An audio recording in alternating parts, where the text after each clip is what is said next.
Some Menasha residents tonight expressing concern over what their neighborhood might look like as the rebuilding process begins to take off. It comes as city officials review a draft for a disaster recovery plan meant to stabilize the community.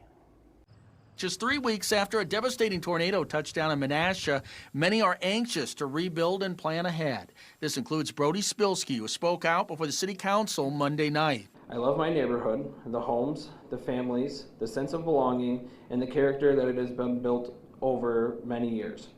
I want to see us rebuild stronger while preserving the qualities that make this a wonderful place to live. While Spilsky has lived in Menasha his entire life, he bought his first house just recently in the 700 block of First Street, moving in just 9 days before the storm struck.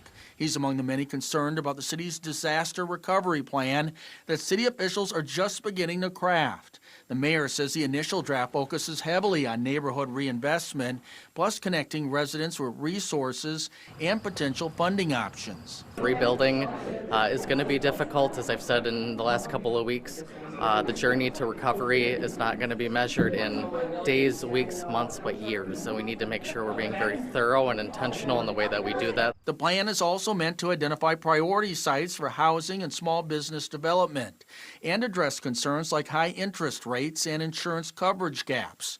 For residents like Spilsky, it's the character of his neighborhood he hopes doesn't change, something he made clear to city officials. I believe there is a place for growth, but I do not want this neighborhood to lose its identity and become filled with the large concentrations of multifamily homes and apartment developments that can change the nature of our community that we know and love.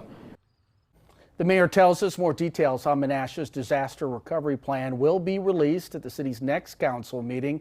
However, the process is likely to take months with no vote expected until January of next year.